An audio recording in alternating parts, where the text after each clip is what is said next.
Underwood. Thin ice!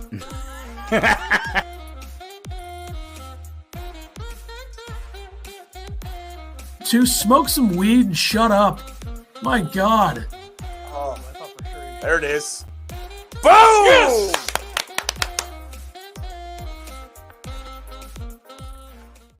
All right. On a basketball podcast episode 182. Yeah, okay.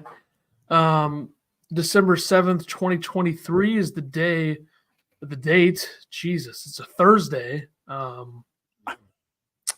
Coming off of a win. Yeah. Correct. They did win.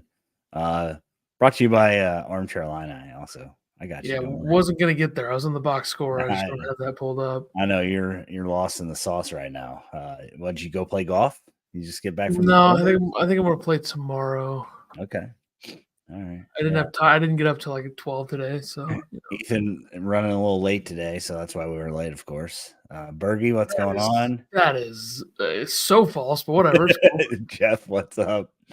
Quackle, what's going on? I got here at 1:57. That is 3 minutes early. Not early enough. I do think I should have been a little bit early. Yeah, and then I was on the phone. I had work to do, so it happens. It's not as important as this, but hey, they won Tuesday night. That's really all that matters. Yeah, big win. Scored a bunch of points too. Gave up a bunch of points. Scored a bunch of points. I don't know. I think that was the way to win this game. If you look at the way FAU is, I mean, you got to be happy that they can win a game where the other team's playing very good. Also, it's got to be a big feather in the cap for Brad Underwood. Yeah. Player of the game. Games. Nice spelling by you on the on what the I do. Marcus DeMax. Max, perfect. We're leaving it. So all right, yeah. That looks enjoy. good. Yeah. Well. Jeez. See, can't ever make a mistake with this guy. Well, it's just right in front of me. I can see it, Pretty Okay. easy to pick up on. How's that? Is that better? Yep. I spelled Marcus right? Yep. How about it's all right. Terrence? I usually mess up Terrence. No, you got it right. Yes. All right. Here we go. We went with the guys that scored 33 apiece. Shocking. I know. You guys are really shocked. But Terrence, 35 minutes, 33 points, 10 for 14 from the field, 2 of 5 from 3, 11 for 13 from the line, 2 rebounds, a little bit down from the 10 the game before, 1 block. He had 4 turnovers. The team had 14, which 14 doesn't seem too bad when you consider Terrence had 4 of them. So he proved that he is the fastest guy getting down court in open court. He was really good, except when, they poked it away.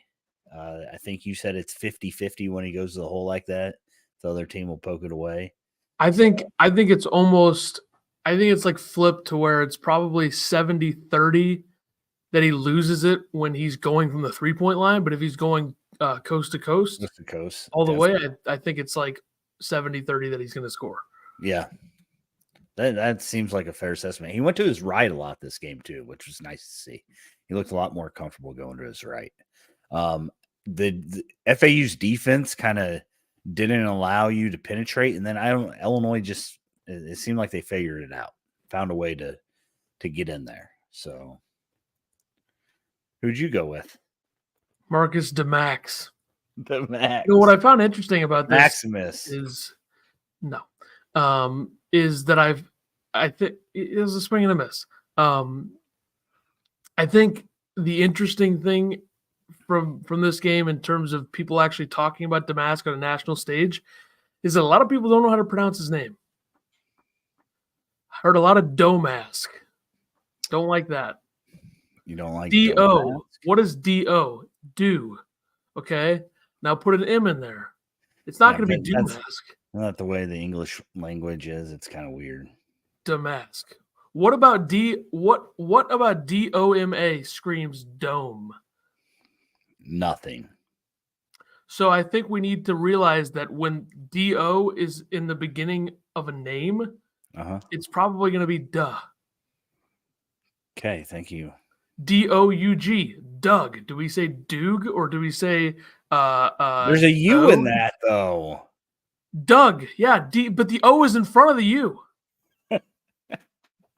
Duh. D-O in a name is duh. This lighting's killing me, by the way. The lighting makes my beard look like I'm a goddamn ginger. I don't want that. You are. No, I'm not. I'm literally not. Look at my hair. You think my hair? Look at the hair. That looks brown. Needs This bullshit. I mean, whatever. Pissing me off. 37 minutes, 33 points, 15 of 21 from the field, 2 for 6 from 3, 1 of 1 from the free throw line, 6 rebounds, 3 assists. I think we need to take a step back in this game and realize that he's not going to do this again. However, wow, he's never going to score 33 again. Are you kidding me? Come on, don't wow that. They are talking about how he's not even shooting well, and he did that. 2 for 6 from 3, I think is fine. I mean, it's not great, but you live with it. Yeah, and a couple of those were forced because they had to. You think it's outrageous for me to say he's not going to score 30 again, at least in a game like this? Come on. How many times did a Illini player scored 30 more than once in a season? I agree. Come on. It was a joke. I don't think it was. I think you were dead serious. It's just, I think we had a problem last season where we kind of got ahead of ourselves with the UCLA win and the Texas win. And I don't want to do that. I think agree. This team is good, but I don't like Illinois is not going to score 98 points against a top 12 team again, unless it's Tennessee, which would be very weird, but they're not a top 12 team. Yeah, I'm okay with pumping the brakes just a bit. I mean, this was a good win. Great win. Tennessee coming up. I don't know if this is like we're national champs now. I think you're hitting the brakes too hard, though. I think it was a great win.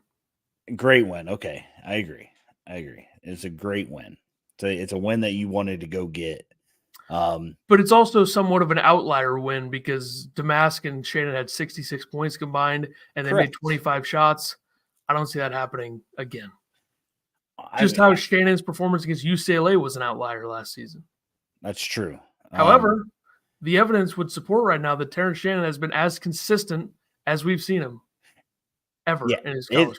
I mean, it's crazy. Like Terrence Shannon went from I saw today on Twitter, 51 on the mock draft. Now he's up to 12 over. I feel like that happened in these few games. I feel like something similar to that happened last season in different spots. After the UCLA game, a lot of people were like, he might be a first round guy. Yeah. I think one thing that we've seen from him, which is I think you were probably right about him definitely being a better 3-point shooter. I still think he'll probably have a week where he's not making anything. But 2 for 5 in this game. He did airball 2 in this game, I think. Yeah, I think that's the thing. I think dribbling into those threes, crossover, it's either going to be nothing but net or it's not even going to be close. Then I think there's also some rhythm threes where he's catching it in rhythm and making them. And I think that's what makes it like anybody. I said a lot going into the season how much better I think they would be from 3 this year. I think they are. I don't care about the percentages. Like Harmon is making them. Goody is 20 for 43. Shannon's shooting over 40%.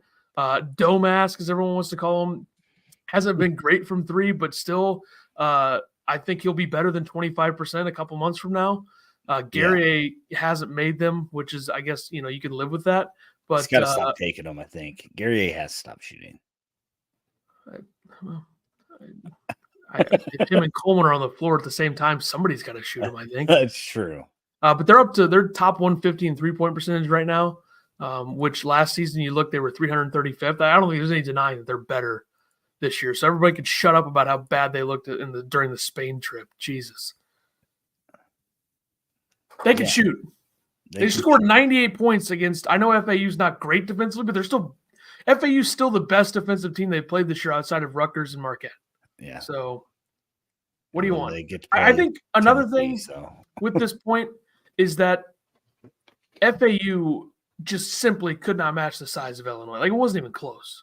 Yeah. Size. Yeah, and Damask spoke of that after the game. He said, quote, I knew going in that was a smaller team, so we probably have our way inside, just trying to play within the offense. Terrence probably yells at me more than the coaches telling me to be aggressive and stuff like that.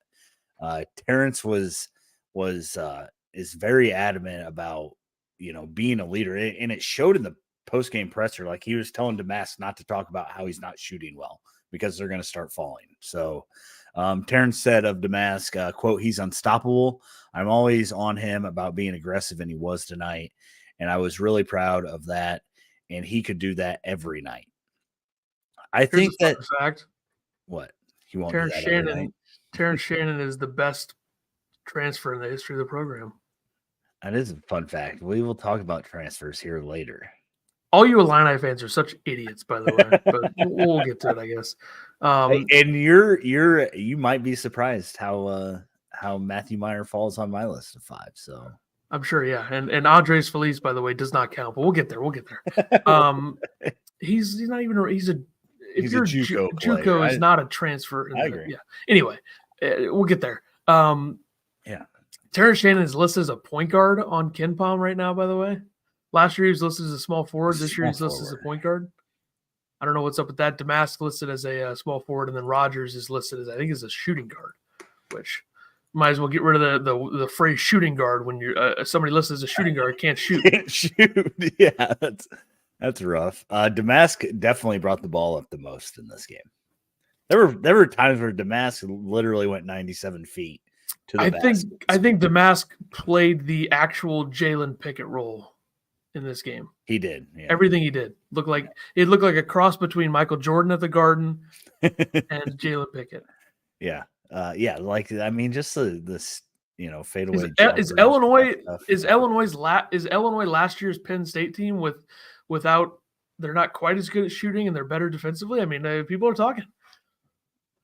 Sounds. I'm just joking, but whatever. There was a stat.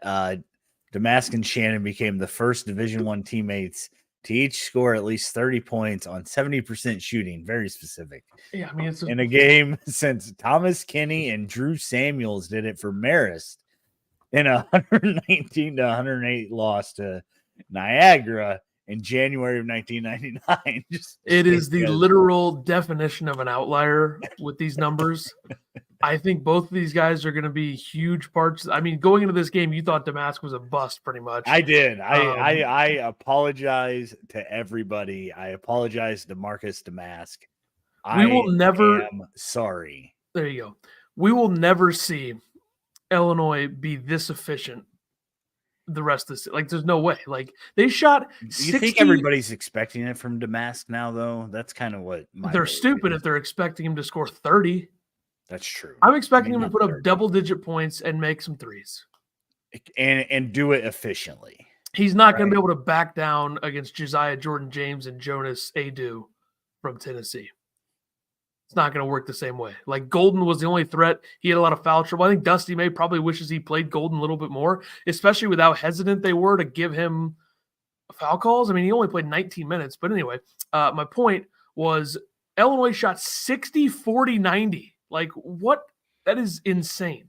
Yeah. They were like, Absolutely. I think they were 17 for 21 around the rim. They shot 76% from 2.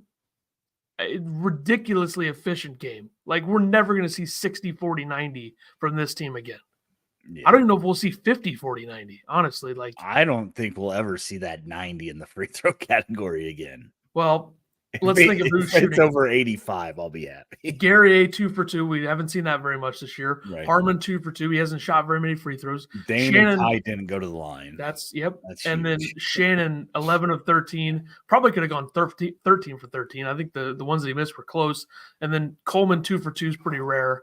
And then Damask 1 for 1. So a lot of this performance was an outlier, but that doesn't change the fact that I think this is a very good team. Like in the conversation with Wisconsin and Ohio State for second best in the Big Ten right now. Yeah. And they're still going to have games where you're not going to be happy. It could be Saturday, right? It's college basketball. There's games where you're not going to be happy. It's just Illinois is either we're the best team in the country or we suck. We're not doing anything. Ott says, where you guys got seats at behind the bench? For Tennessee, we are in the rafters, is what I've been told. They were $26. So, Zach says, let's go 3-0 on this roadkill trip. Jeff, he's better at shooting and staying in control. Plus, he's not forcing as many passes. Damask or Yeah, I Shannon? think he's talking about Damask.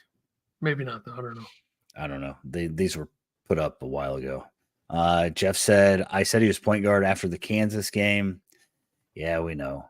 Never see them shoot 18 and 20 at the line. Never going to happen. Imbrox, 42 points in less than 14 minutes was the remark on the broadcast. They scored 59 points in the second half. This is a game. They They had scored like 4 points in the first 8 minutes. 39 points in the first half and scored Shannon. 98 in the game. Shannon is a better shooter, and I agree. He's not forcing as much, but he's not. He's kicking out too, which is nice. All right. Who else played basketball? You know, there were outliers on FAU side too. I think if we're being fair, like Elijah Martin usually doesn't struggle from three in that same manner. Yeah, He was 40% 2 years ago and 38% last season. I think the length really frustrated him. He's 6'2". He typically plays like a hybrid wing guard role for them at that size. 1 for 7 from three. Trey Carroll making those threes was kind of interesting. Yeah, I think Illinois just matches up so well against FAU because of the size difference and the fact that Illinois is like probably the most dynamic team FAU's played this year. I mean, Texas A&M's really good, and I also think that like Butler and Virginia Tech and Liberty are pretty decent teams, and Charleston's a good mid-major, but Illinois is a unique challenge for them, and it's really curious to see how they play Arizona in a couple weeks. They played neutral site against Arizona, so who knows? Yep. Probably going to be bad because I think Arizona's size will also hurt them. But Coleman played 26 minutes, 9 points, 3 of 8 from the field, 1 of 5 from three. The 1-3 hit was huge. 2 for 2 from the line. Those 2 free throws were also huge. Nice box out. I think that's when Golden picked up his 5th, maybe. On that was box it out. Was it 86-84 when he made that three? Make it 89-84? Yeah, that sounds right. And apparently Coleman's a terrible shooter, according to people that have been on this podcast before. He is a terrible shooter, but you can go 1 for 5, and that if you make that one, as long as you make one. I think the statement was they played that defense perfectly. You let Coleman shoot that shot. So, which is what they were doing with Golden, Carroll, and Rosado, and all those guys are making shots. Making them, yeah. 2 rebounds for him, 2 assists, 3 steals, 1 block, 1 turnover. The 1 turnover was just a terrible outlet pass. I'm not sure why he thought he could get it in there. Yeah. I thought his defense was good, but then I saw that Golden had a career high 23 points. 23 for a career high seems low, but I guess he really hasn't developed into what he is. Well, and he only played 19 minutes because of foul. I think Dusty should have played him more, but what can you do? I think he probably could have. But Coleman just kind of he's everywhere. And this defense is kind of like that. I mean, they pick each other up. If somebody gets beat, there's always somebody there to get on the next guy. I think Joe Jackson, friend of the program, broke down the game. Yeah. And said that during his breakdown. So AO says at the end of tight games, we'll need a better ball handler to break press, especially March. Hopefully Moretti can fill that void. Yeah, I mean, everybody's still all over Moretti. Moretti's not going to do anything. I don't even think he's on this road trip. They took a picture. He's not even there, right? Has anybody seen him? Yeah, it's great. So it is great. The problem is that they don't break presses by ball handling.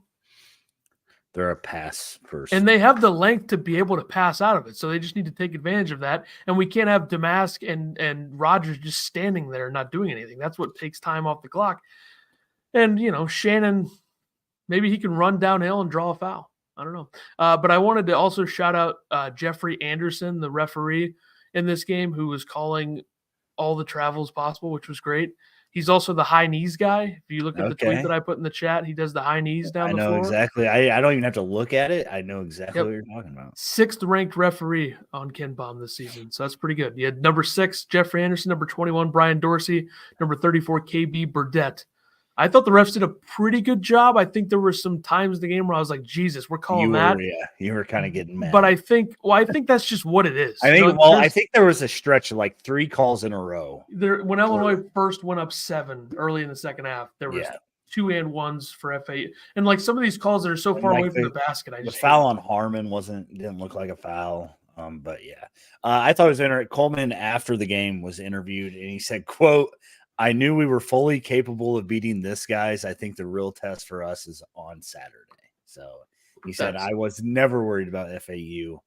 Kind of worried about Tennessee, though." So don't be worried about Tennessee if you're not going to be worried about FAU. Yeah. I know the poll doesn't matter, but FAU is 6 spots ahead of Tennessee, by the way. FAU beat Tennessee last season in the Sweet 16, by the way. Yeah. Tennessee Coleman, also do has your research. Ranked teams. So yeah. And Tennessee is way bigger than this team. Ty Rogers, 24 minutes, 0 for 1 from the field, 5 rebounds, 3 assists, 1 turnover. It's fine. Take it all day. Take it all day.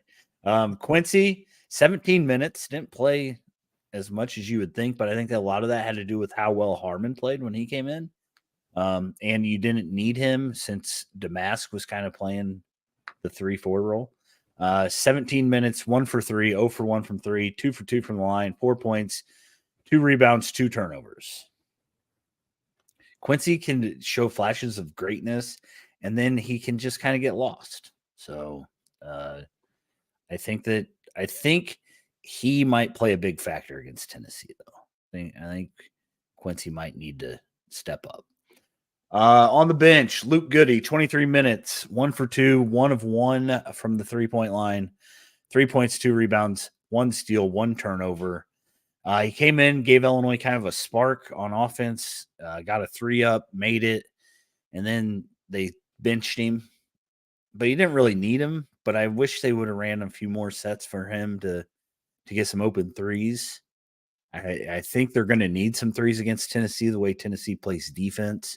So we might see a lot of Luke Goody getting set up for that. Harmon, like I said, I thought he played really well. 22 minutes, 3 of 5, 2 of 2 from 3, 2 of 2 from the line, 10 points, 2 rebounds. Underwood said, quote, "Justin has been terrific." Put this in here for you. "He's become very consistent in practices and in terms of practicing hard and intense every day. It's starting to pay off for him. Preparation leads to success, and his preparation is key." I think we should give Justin Harmon a shout out because this is a guy who was really, really good down the stretch for Utah Valley last season. He probably could have gone to another power conference school and been a starter. Yeah. I think some other Big Ten teams would take him right now in the backcourt. Comes home, didn't play a lot early in the season. I think wasn't there a game where he didn't play at all or something? Okay, Yeah. Oakland, he played 6 minutes. There were a couple. But you look at the last 5 games, he's played 15 plus. He's played 20 plus minutes in 3 of those games. He's 3 for 3 from 3 in the last 2 games. He scored. He had 4 points in the first 3 games. Since then, he has 35 points in the previous 5. So that's only 7 a game. But guess what? He's doing his role. He's not turning the ball over. He hasn't had any turnovers the last 2 games. Exactly. I think that's the thing is like when Ty is kind of out of control sometimes, I think that it's nice that you can bring Harmon in who is under control, who handles the ball well, and you're not losing a whole lot on defense, maybe a few inches, but I don't think it's a ton on defense compared to Ty. Somehow had 4 fouls.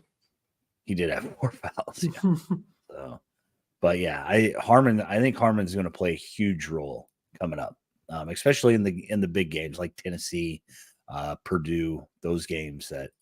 This is Harmon is an example of part of what they missed last season, which was like a veteran guard to come off the bench, kind of like an Andres Feliz role.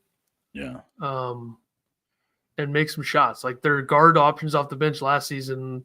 Sincere, who we all like, but come on, he's not going to come in and make a lot of shots. Yeah. Sincere probably would have got DGL minutes in this game. Like, I don't think Sincere would have played. Like, I think DGL would have gotten more than 2 if he didn't come in and if they didn't call that carry right off the bat. So, which I mean, trying to do too much for sure. Yeah, he just kind of looked a little too quick right there. Imbrot's wants to know if Shannon was guarding Martin. I think Shannon was on Davis most of the game, but I don't know that for a fact. I don't even remember the game. I know you don't. Hansberry, 3 minutes, 2 points, 2 rebounds. Came in, did what he needed to do. We were both kind of leery on that layup that he had. It wasn't the prettiest, but it went in. DGL, we talked about him, 2 minutes, had a turnover, carried. Skip Dane Danger. Oh, Dane Danger. How can I forget about Dane? 11 minutes, perfect from the field, 2 for 2. Good stat line. 1 rebound, 1 block, the 2 turnovers. That's not great. Cut that off, and then it's a great stat line. Yeah, he tried to dribble once again outside 3. You blamed it on the rest of the team. I think, because nobody shocking was for me. He couldn't get the hand off because they were like fronting Shannon hard, and he like looked around. Nobody else was moving to get the ball, so he's just like, okay, let me dribble, and then just instantly gone. And got his ass shoot. I saw people saying that Brad has looked more relaxed this year, and maybe that Whitman and his wife told him that he needs to calm down or he's going to keep losing kids. I don't know if they watched this game, but he turned around and chewed some ass in this game.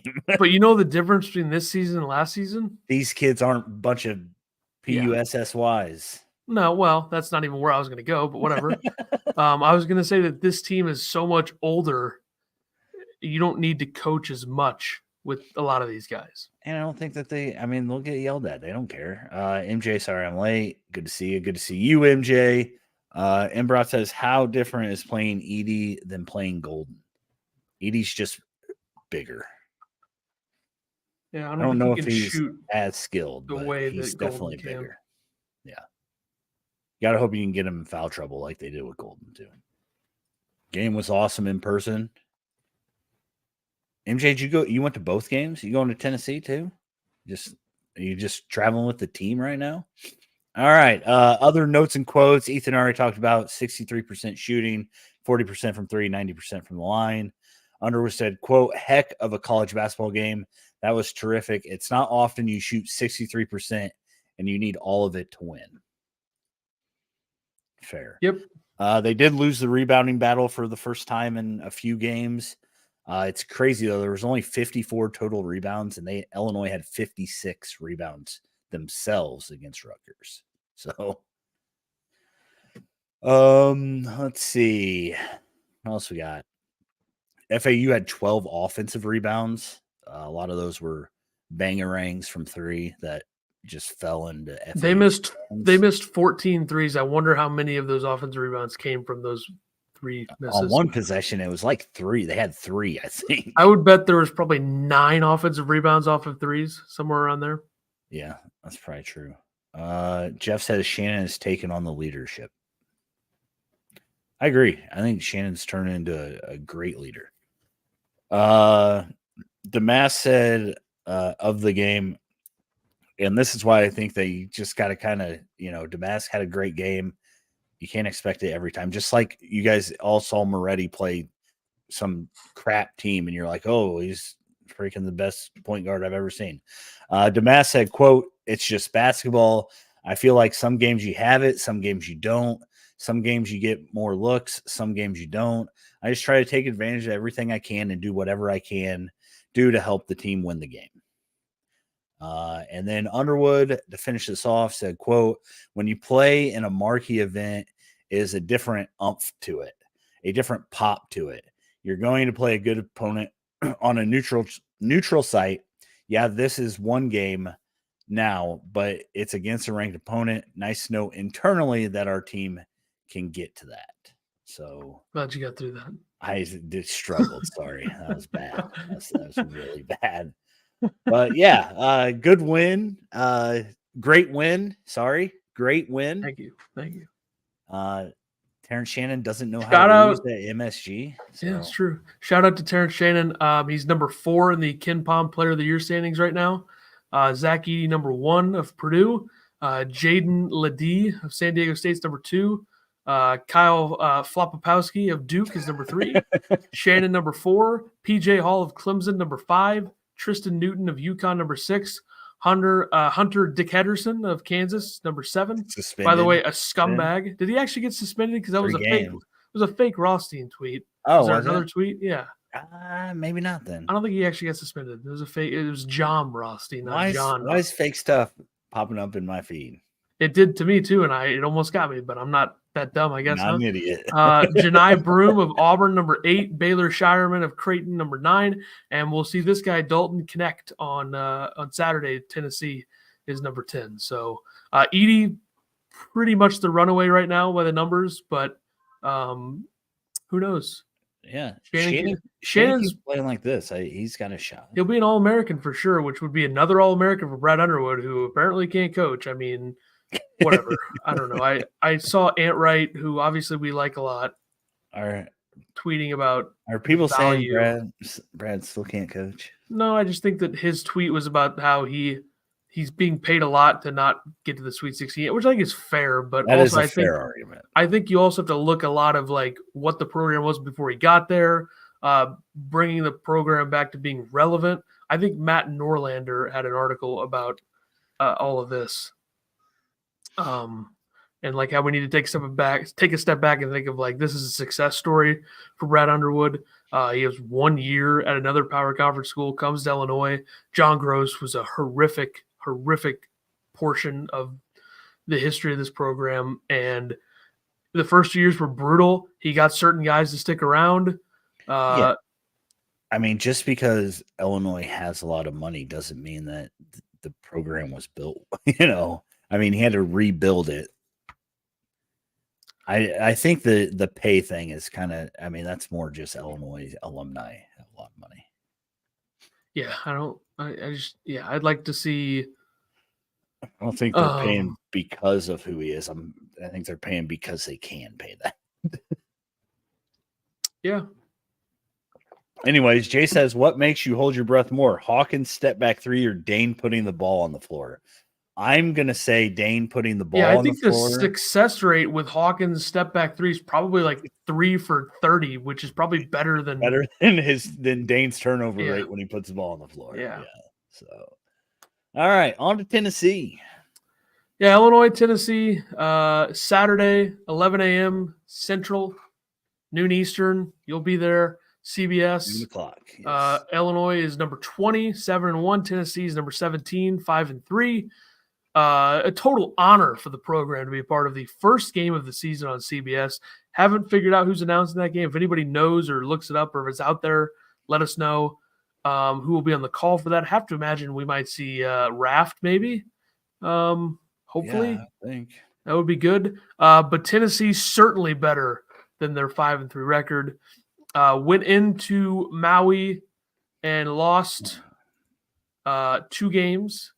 They started the season 4-0, including a road win at Wisconsin by 10. They lost to Purdue by 4 in Maui. They lost to Kansas by 9. They lost to UNC, somehow giving up 100 points in Chapel Hill by 8. They have wins over Ken Palm's number 323 team, Tennessee Tech. Wisconsin, who's number 12 on Ken Palm. Wofford, who's number 245. Syracuse, who's number 100. And George Mason, who's number 98. Really old, really experienced. Like I said earlier, they could match the length of Illinois a lot better than FAU could. Yeah. And they're very old. I mean, you look at their lineup. They have seniors and juniors everywhere. Projected lineup, guard Zakai Ziegler, who had I believe it might have been an ACL last season, something like that, but he came back. Small, but a very good defender. 5'9", 171 junior. Had an injury. Like I said, averages 5 points, 2 rebounds, 4 assists. Santiago Vescovi at the 2. I know that Rick Barnes not happy with him lately, but 6'3", 192, been there forever. Senior, averaging only 7 points, 3 rebounds, 2 assists this season. So his numbers are a bit down. Yeah, usually tears it up from 3. He's not doing too well this year, right? Yeah. Mentioned earlier, Dalton Connect, 6'6", 204 senior, tries to, get injured or kill himself in every game with the way he plays. Transfer from Northern Colorado, All-American, probably will be, averaging 19 points, 4 rebounds, 2 assists. One of the better players in the portal. And I think a lot of people knew that. He averaged 20 plus last year at Northern Colorado. So I think we were all in on want him to come to Illinois. I think he's suffering from a high ankle sprain, so probably Tyler Colikas. Yeah. So be ready for that. Yep. At the 4, Josiah Jordan James, 6'7", 220 senior, fifth-year senior, averaging 11.6 rebounds, 1 assist. And at the 5, Jonas Adu, 6'11", 240 junior, averaging 10.7 rebounds, 1 assist. KenPom numbers, adjusted offensive efficiency, Illinois 29, Tennessee 32nd. Adjusted defensive efficiency, a couple teams that have given up 85-plus points in recent games. Illinois 11th, Tennessee 2nd. Three-point percentage, Illinois 33.7%, 147th in the country. Tennessee 33.2%, 168th in the country. And then Illinois has a huge advantage here. 2-point percentage, Illinois 57.7%. That's good for 20th in the country. And Tennessee 51%, 155th in the country. So if Illinois can find a way to get the ball inside, which is going to be hard, get it out, kick it out, go up with it, whatever, draw some fouls. I think Illinois has an opportunity to have a lot of free throws in this game without physical Tennessee is. So yeah, it'll be interesting. I mean, Ty Rodgers, I assume Sakai is going to guard Ty Rodgers, and that would be a waste. But yeah, Ty's ability to handle the ball. I'm guessing that we see a lot of Damask bringing the ball up this game just to keep Ziegler off of him, and I think that Ty would probably post up Ziegler too much for that to work out. So it'll be interesting to see how they match up defensively, because I mean, you could put Connect on Ty because Connect's not a great defender anyways, but I don't know where you go from there. So I don't love the matchup. But I'm still going to pick them to win.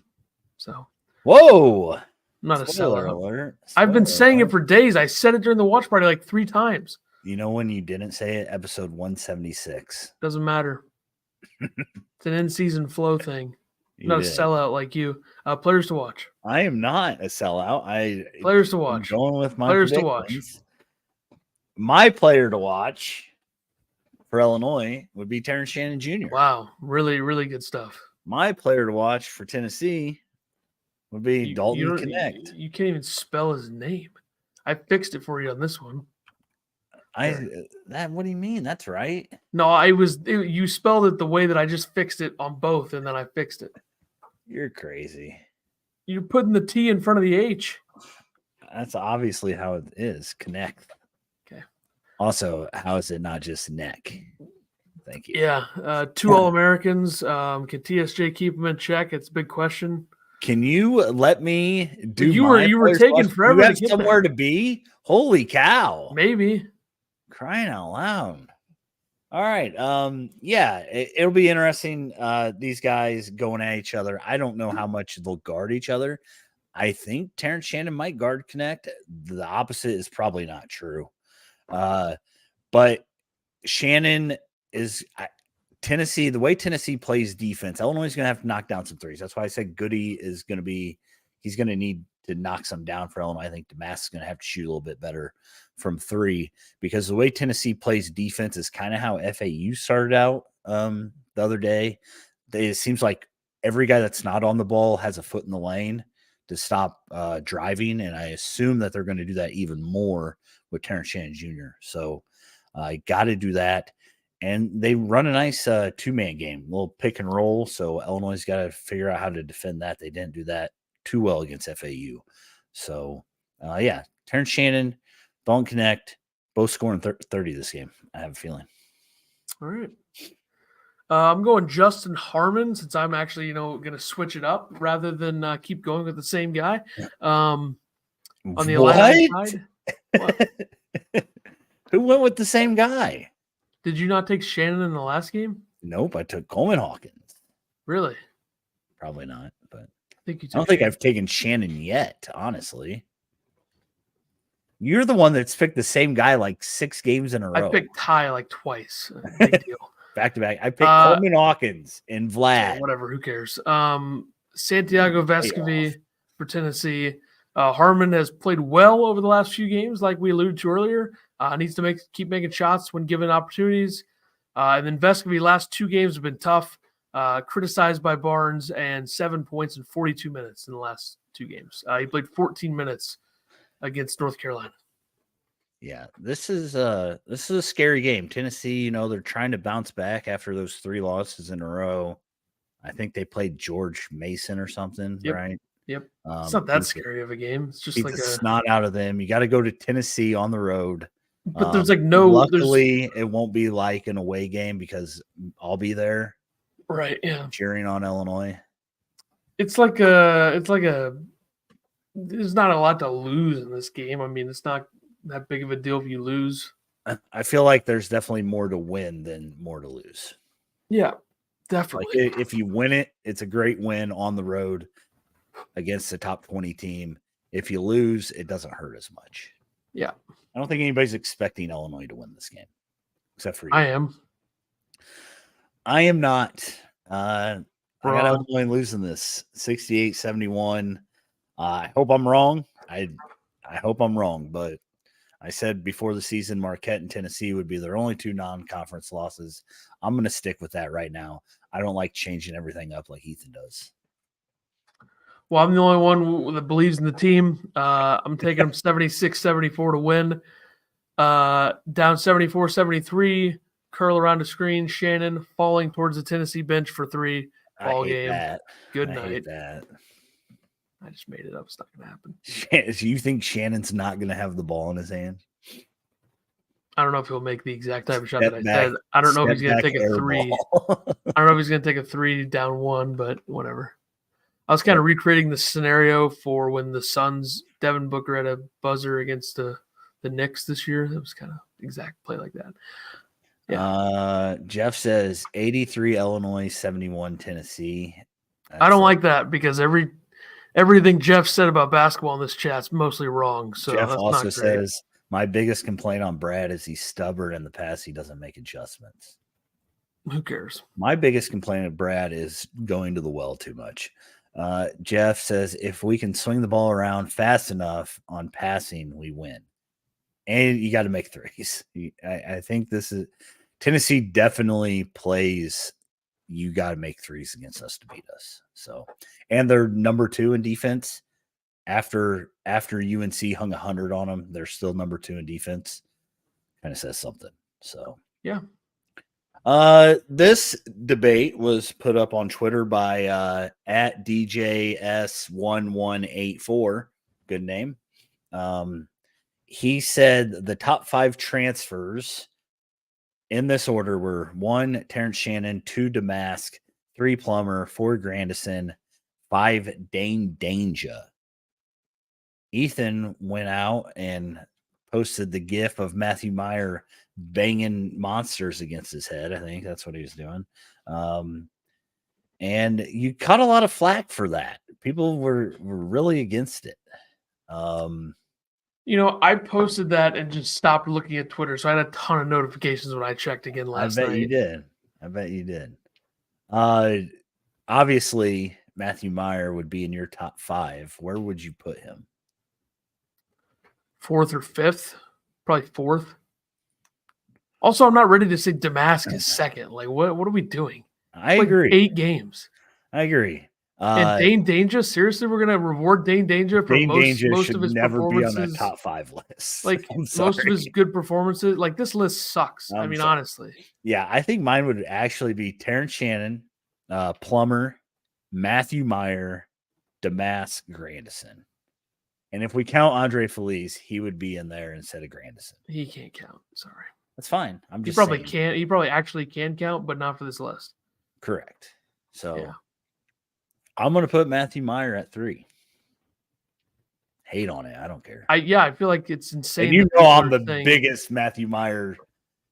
I'm not going to say hater, but I criticize that guy a lot. I mean, the name of the game is numbers, and 52,000 views on this tweet. I feel like I did my job there. Job well done. I think I think this makes me think Illinois fans don't know what they're watching. I think this idiot, Alex Wallner, who apparently is a sports editor for some Twitter account that doesn't even exist, also roots for the Cubs, Vikings, and Cavaliers. Yikes. He said maybe the worst portal edition. How stupid do you have to be to say that? Like, how dumb? Even though you're watching. I mean, did Matthew Meyer have a terrible game in the tournament? Yes. But did Matthew Meyer win Illinois games last year? Also, yes. He was also third team All Big Ten. So. Do you think if Sky Clark wasn't on that team, that Matthew Meyer would have been looked at differently? Because him and Sky had problems, right? Sure, why not? Bergie says Kenny Battle, not for his outside shooting, though. I feel like we're talking modern Underwood era stuff. Yeah. I mean, that's what it looks like with what they put. But yeah, because wasn't Ravonte Rice a transfer? Was he? I don't remember. I was just making up a name. Honestly, did he play for the? Yeah, he was here. Was he an Illinois guy? Jay says the goal of this three-game stretch came from Drake. What are we talking about here? Nailed it. Get Ray Rice on there then. He's up there above Grandison. Why is Grandison on this list? What'd he do? He was okay. Like Matthew Meyer averaged 12 points, 5 rebounds, over a block a game. You look at some of the big games he had at Iowa, at Wisconsin, Michigan State, at home. I mean, what? Just so stupid. These people. He just left this bad taste in everybody's mouth. So, Jay said the goal for this 3-game stretch was getting 2 out of 3. Illinois playing with house money. Don't expect a win, yet it would be awesome if they do. I agree. This guy said Matthew Meyer is not better than any guy on that list. Seriously, he's not better than Dane Danger? How insane? How insane can you be? God, they don't know what they're watching. People that get satire. Fucking idiots, honestly. What did Grandison do at Duke? I think he was just there, wearing exactly. a uniform. Matthew Meyer was a pretty good player at Baylor. Here's this moron Austin who doesn't know a thing about basketball, clearly. Followed by Deion Thomas, by the way. Deion, you might want to unfollow. This guy's an idiot. Meyer would be top 2 to 3 based on potential at time of transfer. He is not even in the top 20 when you look at on and off the court results.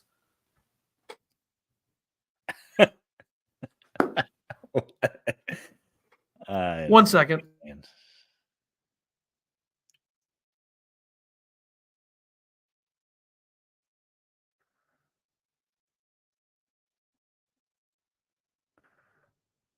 What's he doing?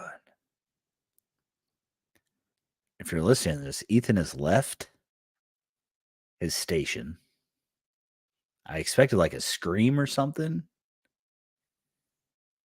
Really not sure what he's doing. Folks, welcome to my podcast. I don't know what's going on. Brandon said, did he go let his frustrations out? I guess. He went outside to scream. That's a long way. You would have heard him go up the stairs if he went outside. Well, I got to start working out. Seriously, these people are so stupid. Oh, you picked Mr. Caffeine Poisoning? How many comments you have on that thing? Oh, you went to go get your mom. Fuck all you guys. Honestly, you guys are all idiots. It's a refreshing beverage. Nobody, he's being overly judged for this. I got to work out more. He's an idiot. Everybody here is an idiot that doesn't think Matthew Meyer is one of the best transfers in the Underwood era. If that's what we're talking about, because let's think about this. This list by Mr. Goodwrench, or whatever he calls himself,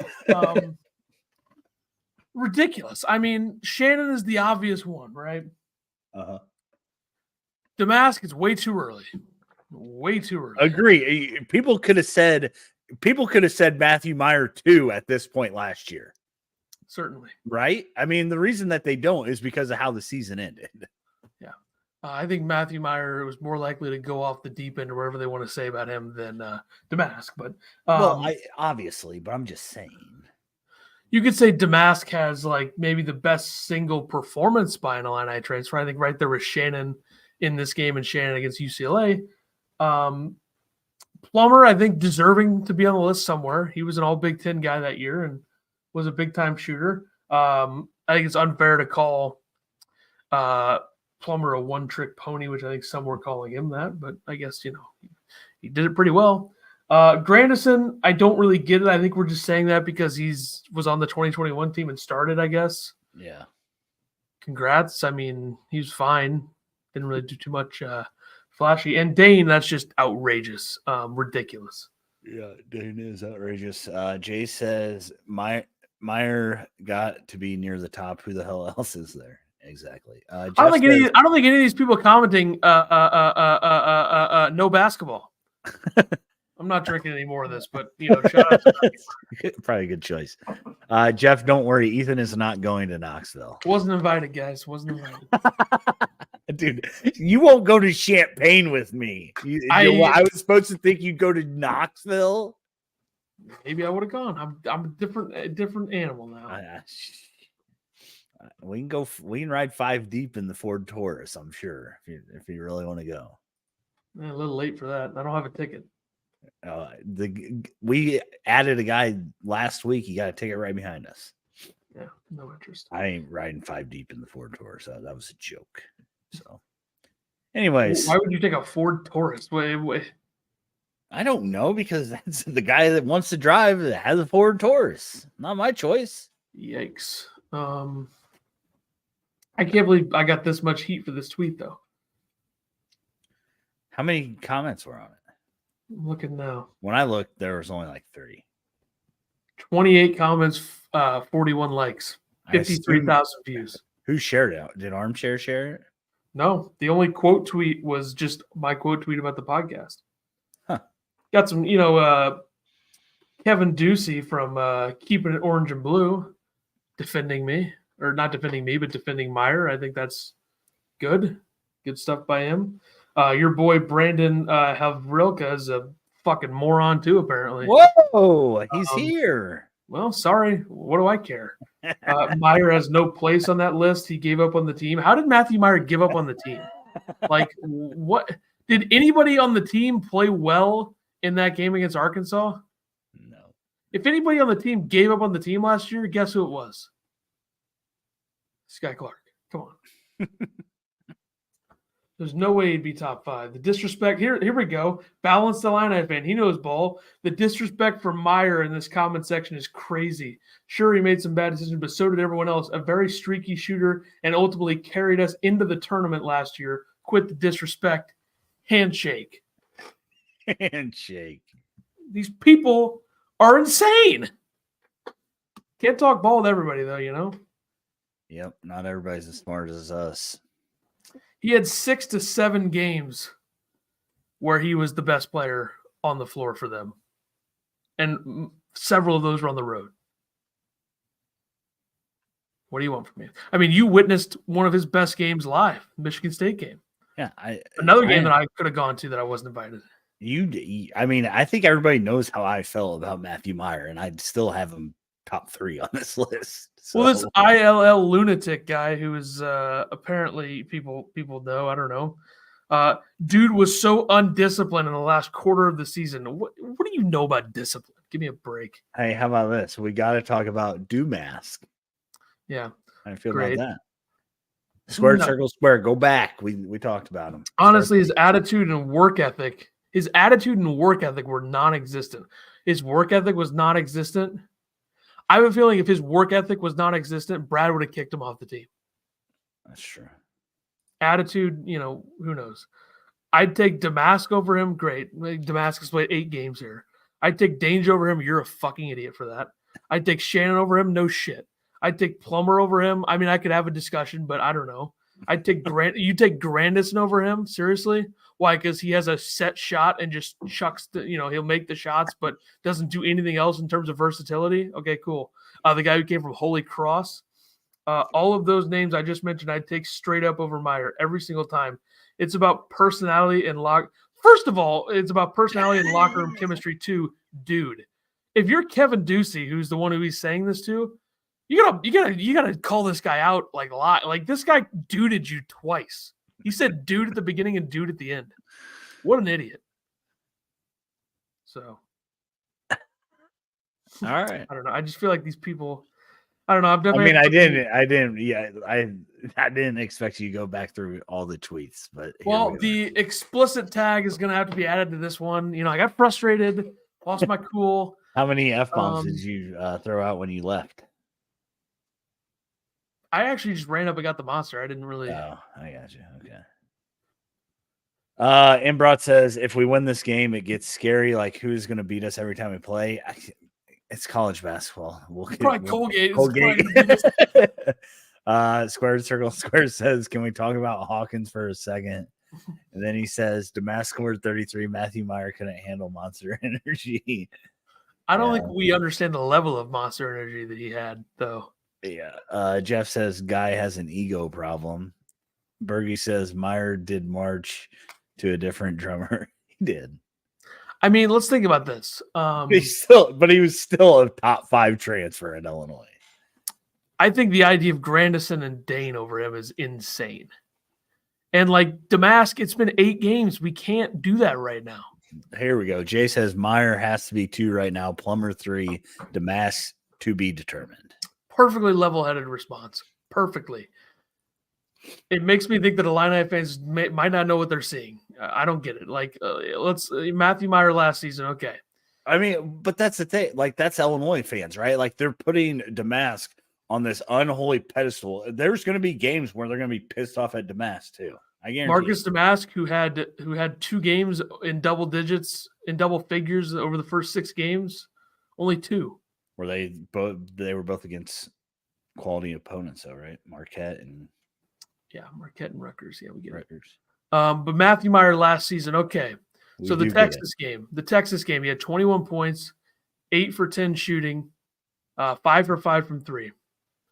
Alabama A&M, I know they stink, but I think Illinois was losing to them in the second half and won by 21. He had 21 points on 9 of 12 shooting. Missouri, maybe the only guy to show up against Missouri, 16 points, made 4 threes. The Northwestern game where Sky Clark became the baby of all babies, had 17 points, made 3 threes. Michigan State, the game you went to, made 3 threes, had 19 points. Minnesota made 3 threes, had 19 points. You know what else he did against Minnesota? He rebounded the basketball. He had 8 rebounds. How about that? He's not a guy we looked to rebound last season. You know what else he did against Minnesota? Had 2 blocks. You know what else he did against Michigan State? Had 6 blocks. Okay. Do you think Illinois fans have the most recency bias of any college basketball fans out there? I don't know, because I feel like everybody does, but I feel like we're just so, we hear it all. Moving along, Wisconsin, road win, 1 by 10. He had 26 points, made 5 threes. Iowa, lost by 2 on the road, made 4 threes, had 21 points, 4 assists. So, he's so selfish. He doesn't pass the ball. Shut the hell up. Moving along, Indiana game, road loss, had 24 points, made 4 threes. Ohio State, road loss. Nobody showed up. He only had 11 points, but made 3 threes.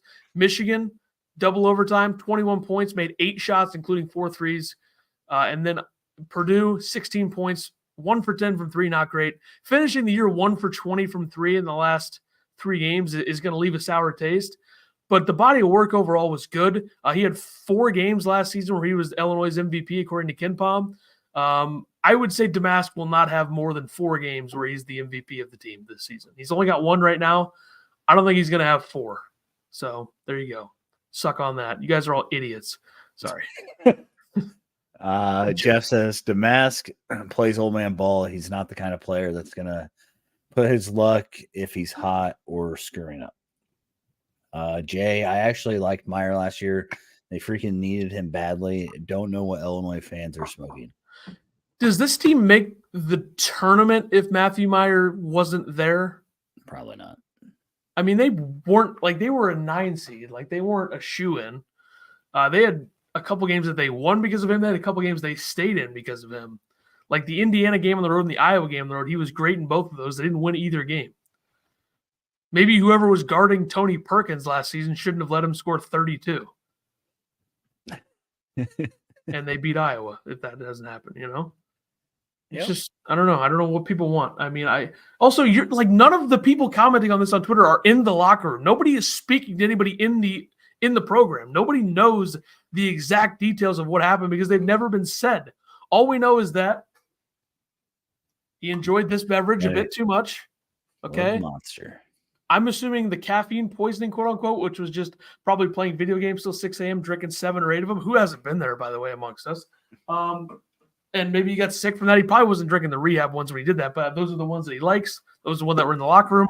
I bought 2 of them in March at Dollar General because one of them was for the tournament game against Arkansas. That went horribly. The other one just been in the fridge, took a drink. I'm probably going to get caffeine poisoning, but still, like I don't understand what these people are seeing. What are you seeing?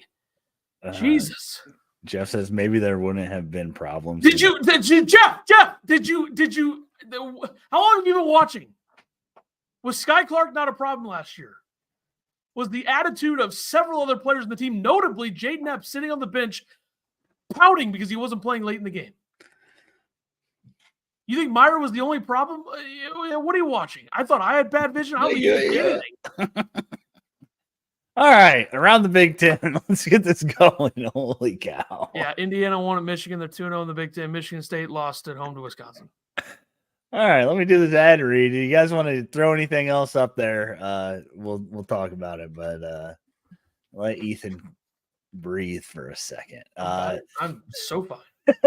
Like always, we want to thank Alamo Steakhouse and Saloon at 700 East Broadway Avenue in Mattoon, Illinois. Find them online at www.alamo-steakhouse.com. Thursday night special is a salmon with a pesto pasta. You get a flaky salmon fillet served atop a bed of creamy pesto linguine. Sounds like not my thing, but I bet it's good if you like salmon. Saturday, Cherrywood smoked prime rib. That is my thing. 12-ounce cut of prime rib, slow smoked and served with a smoky au jus. If you guys would like to be a sponsor for any of our episodes or our watch party, reach out to us on Twitter or email us at illinibasketballpodcast@gmail.com. As always, don't forget to like, subscribe. We are up to 404 subs. We can start pushing for 500. So if you guys can hit that subscribe button, we appreciate it. If you're listening to this on a different platform, make sure to leave a review.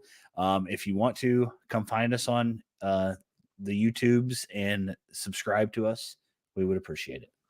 No free ads. I apologize. I kind of gave Monster one there. I was just trying to see if there's an expiration date. There's not. It's fine. It's only been 9 months. That's not that bad. And it does say shake gently, but I think that's because of the T. So whatever. Crypto says Ethan's at his finest when he's freaking out. Must see TV. I just don't want to blow this mic out. I'd rather do it during a watch party, but I didn't. You had the yell record on Tuesday night. It wasn't me. I was calm, cool, collected. I can't sit though during those games. I don't know why people. I don't know how are you able to sit? You were sitting for a lot of the big stuff though. No, I wasn't. I stand like this. I don't know if that. I think I remember it a different way. I don't know. Yeah. That's how I stand. That's how I do it. Okay. Yeah. So he said Matthew Meyer was doing his own thing. I guess. I don't know. I felt like Meyer and Shannon were pretty connected last year. I don't know. Maybe I'm remembering it wrong, but I think it's unfair to say there wouldn't have been problems. I agree. I agree. I think Shannon and Meyer got along great last year. Both Big 12 guys, Texas Tech, Baylor, kind of connected in the way that they came over. And remember, we all wanted Pete Nance over Matthew Meyer. And Pete Nance went to North Carolina, and they missed the tournament. Pete Nance was not a good replacement for Brady Manick there. Who's to say how he would have played here? Obviously, would have been staying closer to where he was since he was at Northwestern. But I just think it's unfair to sit back and look at last season and try to pin it on one guy, especially a guy that showed up in big spots. Like, how many big spots did the other two that you could say we noticeably saw stuff that both left willingly, like transferred? Like Meyer couldn't have come back, or wasn't going to come back anyway. I don't think they wanted him back, but anyway.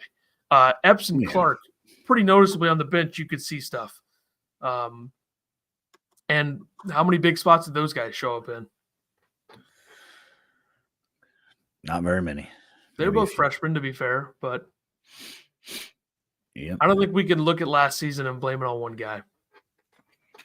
I think we can blame it on the fact that they were pretty poorly constructed overall, stylistically, and Okay, I don't think I don't think you're seeing. I don't think that's the way that I saw it. Hopefully, Carl will watch this. He can give us a full breakdown. In I the would like comment that. section. Yeah, So, I would like that. Jay, far worse problems than Meyer. Yeah, last year was just a complete shit show, guys. I mean, don't think it was on one guy. Everybody expected RJ Melendez to break out, and he was awful last season. That's what it is. And Goody got hurt, and Danger was inconsistent. It's hard to replace Kofi. Having to replace Frazier too. Like, you're going from a team with veteran guards where they had Io and Trent one year, then the next year they had Trent and Plummer, to a team with a bunch of young guards and then transfers from the Big 12. And Shannon's the only one with a connection to the area because he's from Chicago. So I think it's hard to look at last year's team and be like, yeah, that team was set up for success. They had so many different pieces. They had a lot of young guys. They didn't have enough shooting, especially with Goody out. Last year's team was not set up for success the way this year's team is. However, I think we gotta be fair and not try to blame this on one guy. I don't know. Hey Jeff, what was the place in Knoxville you told me to go to? Imbrots is going to the Colgate game with his sister. Nice. That's a loss, by the way. Ethan's already said it. I said I'm starting to get that feeling. But you're the one who brought it into the universe. Oh, it's my fault. Yeah, is everybody excited for Pacers Bucks in the NBA in-season tournament 1 hour or 2 minutes from now? I'm pretty excited. Such a fake, phony tournament. God, what a joke. Anyway. All right. Well, if anybody's going to the Tennessee game, hit me up on Twitter or something. We'll get together, have a drink or something. Drink of water. Cotton Eye Joe's, but there's better sports bars for food. Okay. Hit some of the monster rehabs. Yeah. Hold on. Uh-oh. Trying to look up. I want to find out who's calling the game Saturday. I guess we won't find out till Friday. No, I gotta go to the bathroom. So either in this or I'm walking away. Yeah, I'll end it. We'll be back sometime in the near future. Are we doing a watch party for the Colgate game? I can't remember if I put that in the graphic or not. I don't know. You're the graphic guy. Isn't the graphic here somewhere? You can find it. But I've got it on my thing here. It is on there. Yeah, we have FAU Colgate, Missouri, rest of the year. So, how many games are there till the end of the year? 4? I don't know. We've done a lot of watch parties. Tennessee, Colgate, Missouri, FDU. I think that's it, right? 4 feels right. So yeah, we got at least 2, definitely 2 more watch parties before the season, or before the Big Ten season starts. So yeah, and maybe we'll do one. I think we'll probably do one, I guess, for maybe not. I don't know. I don't want to speak, you know. Yeah, we'll have to look at schedules. Yeah, we'll be back with another episode sometime next week, early probably, because I don't like. When does Illinois play again after Tennessee? I think it's the 17th, right? Does that feel right? Yeah, Sunday. They don't play till Sunday, so okay, plenty of time. Yeah, probably midweek next week, maybe Tuesday, Wednesday, somewhere in there. But so everybody, then check out the Twitter at Podcast Line if you want to go roast me for my Matthew Meyer tweet, which, by the way, I didn't even tweet that with the intent to make people mad, but what can you do? We're talking about Illini fans here, I guess. So we'll see everybody